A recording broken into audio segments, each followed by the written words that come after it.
olmaymiz. Hammani esdan chiqaramiz. Demakki, bilamiz-da Alloh taolodan boshqasi yordam bera olmasligini bilamiz. Ammo bizni yana yengilchilikka qo'yib qo'yadigan bo'lsa, yana o'zimiz shaytonni chaqirib qanday san xayri keldik, o'sha yerdan davom ettirib qo'yaylik deb ketaveramiz. Alloh taolo o'zi saqlasin. Inna robbaka labil mirsad. Fajr surasi 14-oyat. Alloh subhanahu va taolo sizlarni har bir qadamingni kuzatib turibdi deyapti. Labil mirsad degani o'zi pistirma degan so'z. Lekin Alloh taolo bunda ishlatilmaydi, balki Alloh subhanahu va taolo sizlarni har bir qilayotgan harakatlaringizni kuzatib turibdi deydi. Biz gunohlarimizni, savoblarimizni yashirganday, savoblarimizni, gunohlarni yashirganday yashaydigan bo'lsak, eng baxtli odam bo'lib yashaymiz. Qanchangiz gunohingiz bor hammamizga. Qancha gunohimiz bor, maxfiy gunoh bor, hech kimga ko'rsatmaydigan gunohlar bor, hech qachon hech kimga aytmaymiz, yashiramiz, ixlos ila yashiramiz. Ammo aytadi ulamolarimiz, xuddi shuni singari savoblarni ham yashirganday to'g'ri jannatga kirib ketardi deydi. Savobni ko'rsatib qo'yamizda. Inna robbaka labil mirsad deydi. Keyingi oyat karima. Endi hozir bitta oyatni ko'p tushuntiraylik desangiz hadislar qolib ketadi. Shuning uchun qisqaroq aytamiz. Ya'lamu xoinatal a'yun wa tukhfis sudur. Alloh deyapti, ko'zingizda xiyonatini biladi. Qalbingiz ichidagi yashirinib turgan narsani ham biladi dedi. Buni biz boya ham aytdik, hozir yana aytamiz. Ko'zingizning xiyonati degani ikkita do'st turibdi, ikkita uchtasi turibdi. Bu tarafda o'tiribdi ikkita uchtasi, bu yerda yana bittasi turibdi. Haligi bittasiga qarab sekin ko'zingizni qisib qo'yib bular bilan gaplashyapsiz. Hozir jaylaymiz bular degan so'z bo'lib qoldi. So'z, birodarlar, ba'zi paytda aytilayotgan so'zlar qo'lni harakati so'zdan kuchliroq bo'ladi. Qo'lni harakati, oyoqni harakati, ko'zni harakati, qovoqni harakati, qoshni harakati bir og'iz aytilgan yoki yarim soat gapirilgandan gapdan ko'ra qovog'ingizni hal qilib qo'ysan chamunchasan. Ko'chaga chiqib kelaveraymi, borib kelaveraymi, mashinani minaveraymi deb bolangiz so'rayapti, bunday qovog'ingizni solib, bunday qarab qo'ydingiz. Bo'ldi, tushunarli-ku. Qayoqqa ketyapsan, bormaysan. Umuman mashinani senga bermayman degan. Shuni singari bunday qilib qo'y, bunday. Bo'ldi, tushunarli, kaltak yeysan degan. Gapirib ovora bo'lib o'tirmadingiz. Bunday qilib chaqirasiz, bunday qilib ketaverdingiz. Yoki buni aldab qo'yish kerak bo'lsa, mana ikkitasini nariga, uchinchisiga nisbatan sekin ko'zingizni qisib qo'yasiz. Ma'nosi hozir men bular jaylayman, ikkalamiz shu yoqqa boramiz. Bularni aldab qo'yaman degan so'z. Alloh aytayapti. Ya'lamu xoinatal a'yun degani ko'zlaring xiyonat qilayotganini Alloh biladi. Mayli u ko'zu tashqi ko'rinish ekan. Va ma tukhfis sudur, ichingizdagi yashirib turgan narsani ham Alloh taolo biladi dedi. Ana Umar roziyallohu anhu Payg'ambarimiz sollallohu alayhi vasallamning yoniga bir buzuq niyatdagi odamlar kelishdi. Payg'ambarimizni so'kishdi. Payg'ambarimizga yomon gaplarni gapirishdi. Sahobalar o'tiribdi. Sahobalarning yanida hammalari odob saqlab, sahobalar indamaydi. Ular payg'ambarimizga bir narsalar deydi. Tashqariga chiqqandan keyin, "Ey Umar" dedi, "Bu ikkalasini majlisdan olib chiqib ketmading-da" dedi. Tashqariga olib chiqib ketmading-da shular dedi.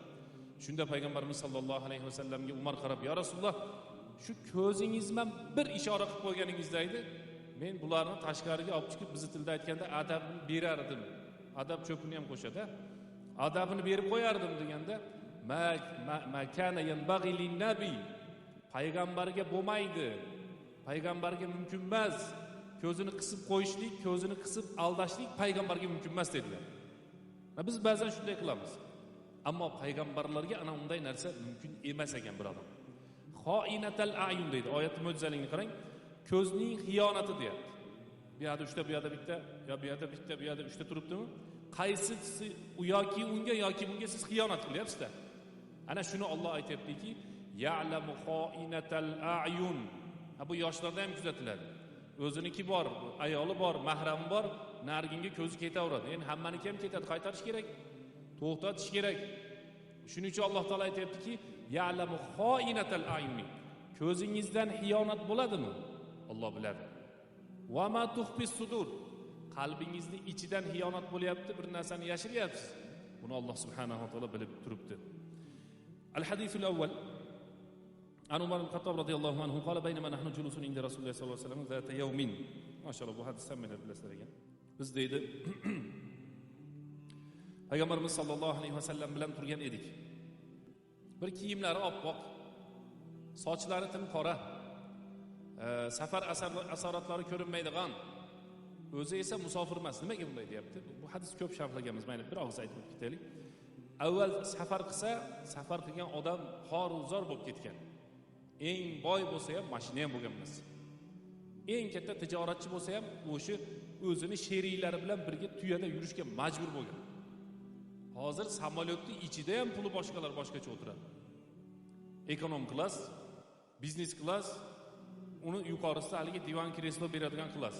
Ana uni bileti $500, biznes klassniki $1,500, narigi haligi qimmat bo'ladigandiki $13,000, $15,000 bo'ladi bitta samolyotda. Avvalgi safar qilgan odamlar mana shunday safarda asorat ko'rinardi. Bu kelibdi, biz yanimizga o'tirdik Madinada masjidda. Kiyimlari oppoq, sochlari qora. Ammo biz tanimaymiz. Madinada ozgina odam bor o'zi. Taniymiz desak, shu yerlik emas. Ya'ni tanimaymiz bu odamni. Yo bir musofir desang, safar alomat ko'rmaydi. Hozir uydan chiqqanday kiyinib chiqibdi. Payg'ambarimiz sollallohu alayhi vasallam huzuriga kelib, tizzalariga tekizib o'sha joyga o'tirdilar-da, islom haqida so'radi. Ashhadu an la ilaha illalloh, islomning 5 arkoni. Undan keyin iymon haqida so'radi. Unisini ham bilasizlar. Undan keyin ihson haqida so'radi. Bizni bobimizga tushadigani mana shunisi. Ihson haqidagisi. U qanday desa, aytayaptiki, anta abudalloha ka'annaka tarahu. Alloh taolo ni ko'rib turganingda ibodat qilishliging. Alloh taoloni ko'rib turganday ibodat qilishliging ihson bo'ladi. Mana shuni so'raylik jamoatimizda. Bizda shunday narsa bo'ladimi, bo'lmaydimi? Alloh taoloni ko'rib turganday ibodat qilyapmizmi, yo'qmi? O'zingizga savol bering. Bunday bo'lmaydi. Men to'g'risini aytaverish kerak. Ikkinchisi o'sha hadis davomida aytiladiki, fa illam takun tarahu fa innahu yaraka